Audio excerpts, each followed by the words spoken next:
जय हिंद दोस्तों।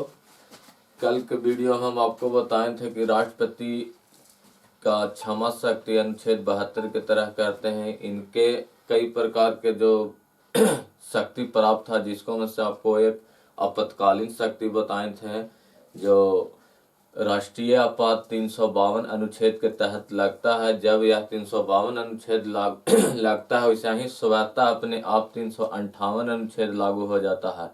यह आर्टिकल 19 को खत्म कर देता है, जो हमारा मूल अधिकार में जो आता है अनुच्छेद 19। उसके बाद आपको बताए थे कि 359 अनुच्छेद या राष्ट्रपति को यह आदेश देता है कि 20 और 21 को छोड़कर आप किसी भी अनुच्छेद को निलंबित कर सकते हैं। उसके बाद आपको बताएं कि भारत में अभी तक 3 बार राष्ट्रीय आपात लागू हुआ है। एक चीन भारत युद्ध के समय, उसी समय पाकिस्तान और भारत में युद्ध हुआ था सन 1965 में, और दूसरा आपात सन 1971 में बताएं इंदिरा गांधी ने किया था बांग्लादेश संकट के कारण, और तीसरा बताए थे आपको 1975 में यह आंतरिक अशांति के कारण इंदिरा गांधी जी नहीं लगाए थे। फिर राजकीय आपात और राष्ट्रपति शासन। ये भी आपको बता देंगे कि राष्ट्रपति शासन कब लगता है। यह अनुच्छेद 356 के अनुसार लगाया जाता है, जब 355 में कहा जाता है कि कोई भी राज्य अपना संवैधानिक दृष्टि से शासन बहुमत के शासन नहीं करता है, तो वह राज्यपाल के निर्देश देने पर वहां का मंत्रिमंडल से सिफारिश पर संसद द्वारा 2/3 से पारित कर दिया जाता है, जिसे 30 दिन के अंदर में पारित किया जाता है। आधा से बहुमत से भी ज्यादा 1/2 बहुमत से ही पारित किया जाता है। लेकिन राष्ट्रीय आपात 2/3 से पारित होता है मंत्रिमंडल के लिखित सिफारिश पर। यदि राष्ट्रपति राष्ट्रीय आपात लगा देते हैं बिना मंत्रिमंडल के सिफारिश पर, तो उसे न्यायालय द्वारा इसे दंडनीय भी अपराध भी कहा जाता है। इसे न्यायालय इसे जांच भी कर सकता है।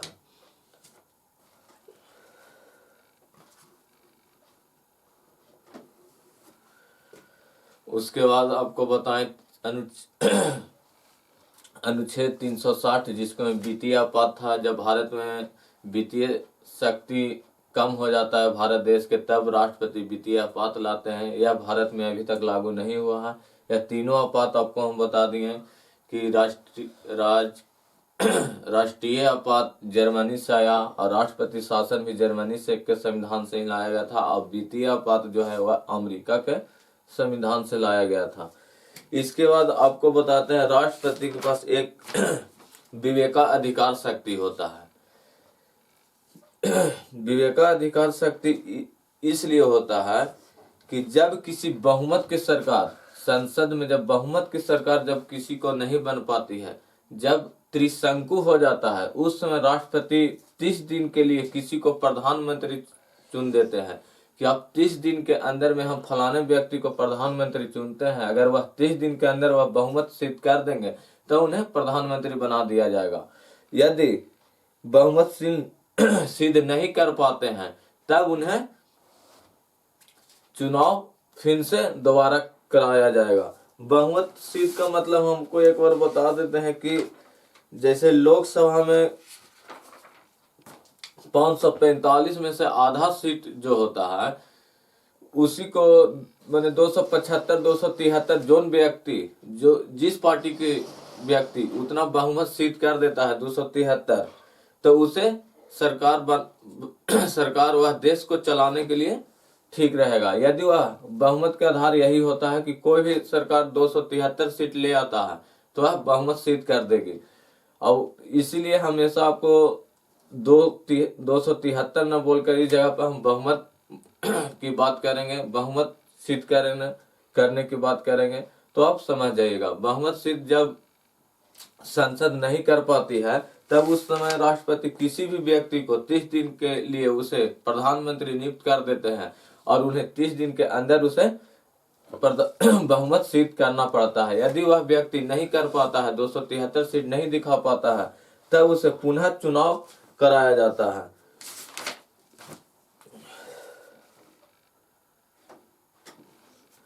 और इसी प्रकार बहुमत सिद्ध अटल बिहारी वाजपेयी नहीं किए थे, जो 13 दिन में उनका सरकार गिर गया था। इसके बाद आपको हम बताते हैं, राष्ट्रपति के पास वीटो शक्ति होता है। जब भी कोई विधेयक संसद में आता है, जब तक वह राष्ट्रपति साइन नहीं करेंगे तब तक वह विधेयक नहीं होगा। कोई भी विधेयक बनने के लिए इसका एक अलग ही आपको हम बताएंगे कि कोई भी कानून बनने से पहले वह किस तरह से, जैसे जीएसटी एक्ट बना, जीएसटी टैक्स बना, ये भी किस तरह से पारित हुआ, कब यह एक्ट बन गया, इसका अलग प्रक्रिया होता है। इसीलिए कोई भी विधेयक आएगा तो वह राष्ट्रपति का साइन खोजता है। इसमें राष्ट्रपति के 3 वीटो शक्तियां प्राप्त है। अत्यंतकारी वीटो, इसमें क्या होता है कि कोई भी विधेयक आया उसे राष्ट्रपति साइन नहीं करते हैं, वह पूर्णतः समाप्त कर देते हैं। इसे डायरेक्ट डिसमिस कहते हैं कि ये बिल खराब है, लेकिन अब भारत में यह नहीं रहा अत्यंतकारी वीटो, इसे हटा दिया गया है। एक होता है निलंबकारी वीटो। इसमें क्या होता है कि राष्ट्रपति के पास जो भी बिल आया, अगर उससे राष्ट्रपति पढ़ते हैं और देखते हैं कि इसमें थोड़ा और सुधार होना चाहिए, तब उसे लौटा कर कहते हैं संसद को कि आप इसे फिर से कुछ सुधार करके भेजें, तब हम इस पर साइन करेंगे। यदि संसद वह बिल को सुधारती नहीं है, हूबहू भेज देती है, फिर भी राष्ट्रपति को यह अनिवार्य होगा कि वह उस पर साइन कर देंगे। यदि वह साइन करना उनको मजबूरी हो जाएगा, इसलिए वह साइन करके भेज देते हैं। और एक होता है पॉकेट वीटो।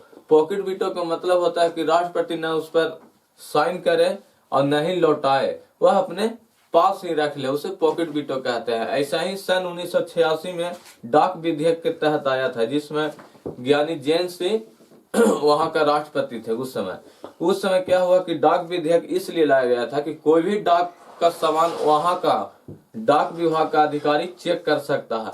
इसलिए ज्ञानी जैन सिंह ने कहा कि तो आने वाले समय में बहुत ही इसका दुरुपयोग होगा, इसलिए न वह साइन किए और न ही वह लौटाए, और वह अपने पास ही रख लिए। इस तरह यह पॉकेट वीटो भी किया जाता है। राष्ट्रपति की वीटो शक्तियां 3 हैं। एक अत्यंतकारी वीटो, जिसे यह पूर्णतः रद्द कर देते हैं बिल, इसे हटा दिया गया। और एक निलंबकारी वीटो बताएं, इसमें राष्ट्रपति दोबारा सुधारने के लिए वह विधेयक को भेजते हैं कि इसमें एक कमियां हैं, इसे आप सुधार कर फिर से लाएं, तब हम इस पर साइन करेंगे। और यदि नहीं सुधारे और डायरेक्ट भेज दिए, तब इसे पर भी राष्ट्रपति को यह कर्तव्य हुआ कि उस पर साइन कर देंगे। और एक होता है पॉकेट वीटो, नहीं वह साइन करते हैं, नहीं वह रद्द करते हैं, वह अपने पास ही रख लेते हैं। इसीलिए पॉकेट वीटो राष्ट्रपति करते हैं। एक सन 1986 में बताएं, ज्ञानी जैन सिंह उस समय राष्ट्रपति थे, वह पॉकेट वीटो कर दिए थे। इसके बाद यह होता है विशेषाधिकार शक्ति। राष्ट्रपति के पास एक विशेषाधिकार शक्ति है कि न उस पर सिविल वाला केस चल सकता है, नहीं फौजदारी केस चल सकता है, क्योंकि इसे विवेकाधिकार शक्ति के रूप में दिया गया है। अब कहिएगा कि कानून तो सबके लिए समान बनाया गया है, लेकिन राष्ट्रपति को क्यों नहीं सजा दिया जाएगा? क्योंकि अनुच्छेद 14 के खिलाफ है, एक अपवाद में है कि राष्ट्रपति को नहीं फौजदारी केस होगा, नहीं चलाया जाएगा, नहीं सिविल केस चलाया जाएगा। इसलिए राष्ट्रपति अनुच्छेद 14 को उल्लंघन किया जाता है, क्योंकि वह सर्वोच्च पद होता है। हाँ, जब उनका कार्यकाल समाप्त हो जाएगी तो उन पर सिविल केस भी चलेगा और फौजदारी केस भी चलेगा। इसके बाद आपको पढ़ना है उपराष्ट्रपति। उपराष्ट्रपति इसका भी एक ट्रिक है, उसरा निको चूस।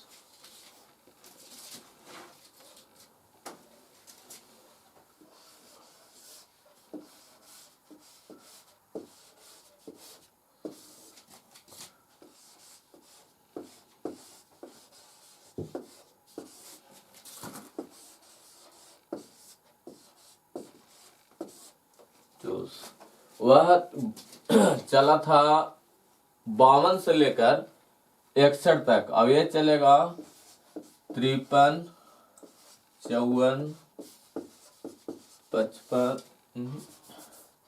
63, 64, 65, 66, 67, 68, 69। बात करें अनुच्छेद 62 को, तो 62 और 65 और 70 ये तीनों एक ही तरह मिलते जुलते हैं, इसलिए हम जब हमें 70 पढ़ाएंगे तो ये तीनों अनुच्छेद भी पढ़ा देंगे।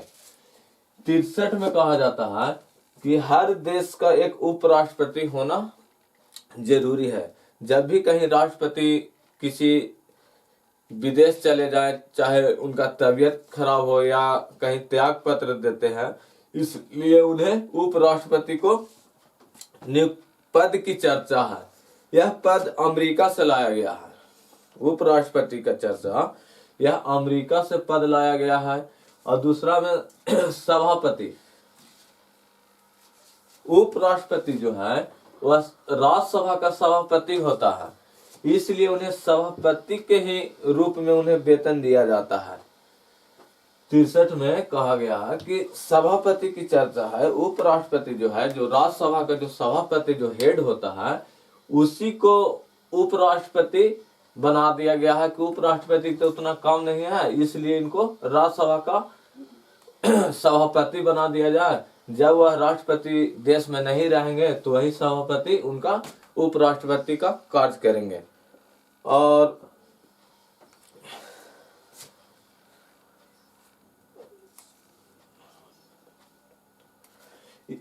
इसको फिर कहा गया है 65 अनुच्छेद में, जब भी राष्ट्रपति कहीं दूसरे जगह पर गए हैं या कहीं विदेश गए या उनको तबीयत खराब गया है, अनुच्छेद 65 में कहा गया है कि जब राष्ट्रपति नहीं रहेंगे तो उसमें कार्यवाहक राष्ट्रपति के रूप में सभापति कार्य करेंगे।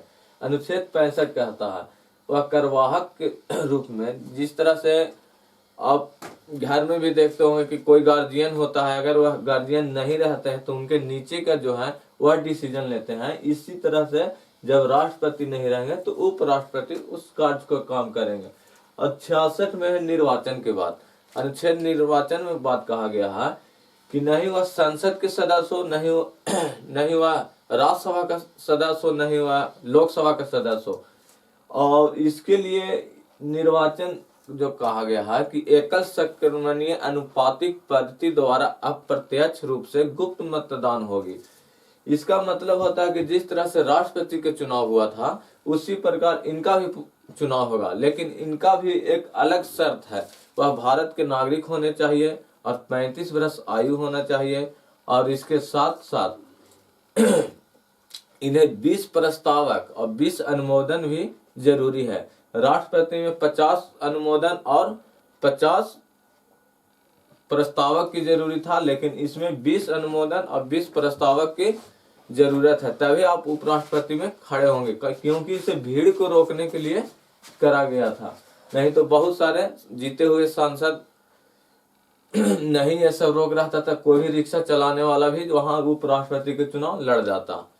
और 67 में कहा गया है इनका कार्यकाल कितना साल का होगा। इनका कार्यकाल 5 साल के लिए किया जाता है।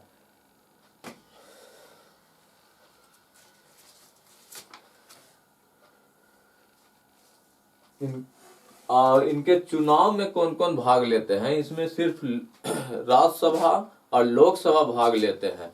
और जो 12 मनोनीत राज्यसभा के जो राष्ट्रपति 12 को मनोनीत करते हैं और लोकसभा में 2 एल्गो इंडियन मनोनीत करते हैं, वो भी ये चुनाव में भाग लेते हैं। और उसके बाद बात इस पर महाभियोग की भी बात होता है। जब भी उपराष्ट्रपति पर महाभियोग लगेगा तो वह राज्यसभा से ही लगेगा। उसमें राष्ट्रपति में होता था कि लोकसभा से भी लग सकता था और राज्यसभा से भी लग सकता था, लेकिन उपराष्ट्रपति पर जब भी यह महाभियोग लगेगा तो वह लगेगा जब भी राज्यसभा की तरफ से लगेगा। इसके लिए अनुमोदन 1/4 से करना पड़ता है, यानी 25% से आपको अनुमोदन करना पड़ता है और 2/3 से यानी 66% से इसे लोकसभा से पारित कर राज्यसभा से पारित कर इसे लोकसभा में भेज दिया जाता है। ये हुआ लोकसभा, ये हुआ राज्यसभा। जब भी उपराष्ट्रपति पर महाभियोग लगेगा तो राज्यसभा की तरफ से। इसमें 12 को मनोनीत करते हैं राष्ट्रपति।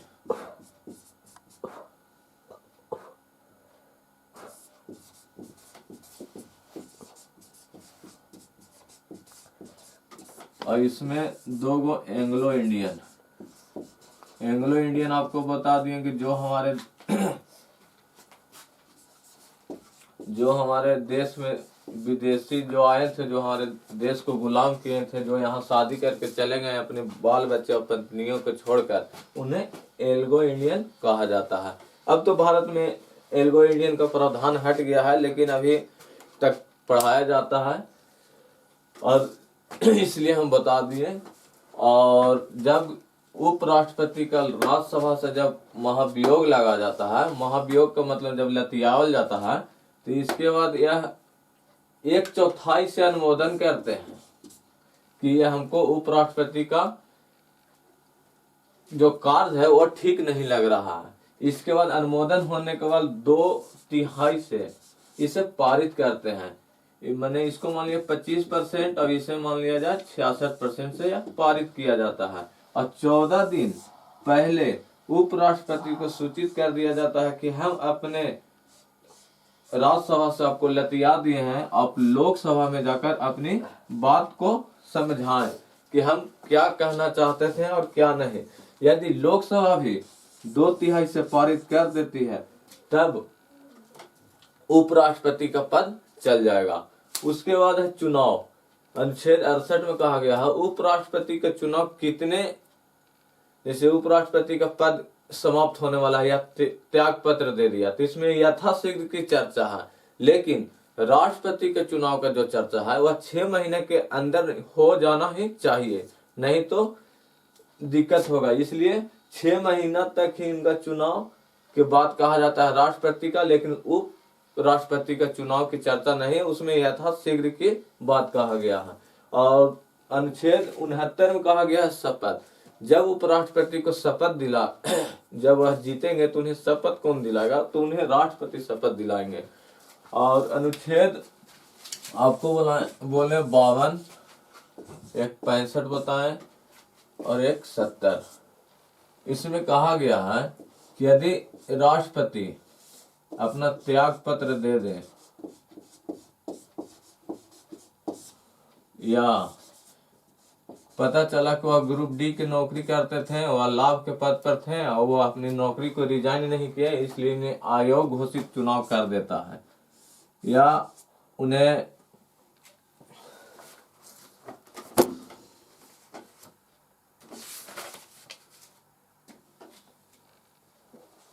महाभियोग लग जाए।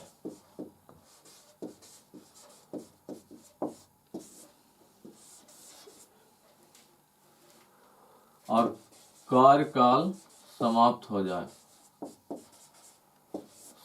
जाए तो इसमें उपराष्ट्रपति ही राष्ट्रपति का काम करेंगे। अब 65 में आपको बताएं कि जब राष्ट्रपति नहीं रहेंगे तो भी यह कार्यवाहक राष्ट्रपति के रूप में कार्य करेंगे उपराष्ट्रपति। और 70 में कहा गया है कि उनका तबीयत खराब हो जाए, स्वास्थ्य खराब हो जाए या मृत्यु हो जाए या किडनैप हो जाए, राष्ट्रपति विदेश गए वहां उन्हें किडनैप कर लिया जाए, फिर भी उस स्थिति में भी वह कार्य उपराष्ट्रपति ही राष्ट्रपति का पद ग्रहण करेंगे। इस समय जितना भी राष्ट्रपति का जो भी सेवा रहेगा वह उपराष्ट्रपति ही सारा चीज प्रयोग करेंगे। इसलिए 52, 65 और 70 तीनों एक जैसा लगता है कि त्याग पत्र अगर राष्ट्रपति दे दे या लाभ के पद पर वह पता चले या आयोग अवैध चुनाव हो जाता है या महाभियोग करके उससे राष्ट्रपति को हटा दिया गया है, वो स्थिति में उपराष्ट्रपति ही यह काम करेगा राष्ट्रपति के बदले। और 65 में भी यही कहा गया जब राष्ट्रपति नहीं रहता है देश में तो उस समय कार्यवाहक राष्ट्रपति का कार्य अनुच्छेद 65 के अनुसार करती है। और 70 में कहा गया कि जब राष्ट्रपति का स्वास्थ्य खराब हो जाए या मृत्यु हो जाए या कहीं कोई देश में गए उन्हें किडनैप कर लिया गया हो ये उस समय भी उपराष्ट्रपति ही काम करेगी। और उपराष्ट्रपति 6 महीने तक ही काम कर सकते हैं, क्योंकि राष्ट्रपति में 6 महीना के अंदर ही चुनाव करने की बात कहा गया है। लेकिन उपराष्ट्रपति के चुनाव की कोई समय सीमा चर्चा नहीं है, यथाशीघ्र की चर्चा, मैंने जल्दी से जल्दी करवा सकते हैं, नहीं तो कोई बात नहीं। जब तक राष्ट्रपति, उनको तो सभापति ही बनाया गया है, जब राष्ट्रपति नहीं रहेंगे तब वह काम करेंगे। इसके बाद अनुच्छेद 70 हो गया। इसके बाद 71 अनुच्छेद की बात करते हैं। अनुच्छेद 71 में कहा गया है कि उपराष्ट्रपति और राष्ट्रपति का अगर कोई विवाद होता है, अगर उपराष्ट्रपति और राष्ट्रपति में कोई विवाद हो जाता है तो इसका निवारण करने के लिए डायरेक्ट सुप्रीम कोर्ट में ही होगा। इसका निवारण कहाँ होगा? सुप्रीम कोर्ट में ही डायरेक्ट जाएगा। और अनुच्छेद 72 में आपको बता दिए पहले कि क्षमादान है। इसमें 5 प्रकार के आपको क्षमादान बताए थे। एक, पूर्णतः कोई भी कैदी को क्षमा कर देते हैं तो उसे क्षमा कहा जाता है। यदि लघुकरण कर देते हैं, उस समय समय न घटाकर उसे प्राकृतिक घटा दिया जाता है, मैंने कठोर काम को साधारण काम कर दिया जाता है, इसलिए लघुकरण कहा जाता है। प्रतिहार में क्या होता है? समय ज्यों के त्यों रहता है और उसमें प्राकृतिक जो काम रहता है ज्यों के त्यों रहता है, लेकिन इसमें समय को घटा दिया जाता है, इसलिए प्रतिहार होता है। प्रतिहार फांसी पर नहीं लगाया जाता है। एक विराम बताएं, जब कोई व्यक्ति स्वस्थ कैदी नहीं है उसे उस सजा को रोक दिया जाता है, जिसे विराम कहा जाता है। फिर एक प्रतिलंबन। प्रतिलंबन तब यह होता है जब राष्ट्रपति किसी व्यक्ति पर फांसी लगाया हुआ है, उसे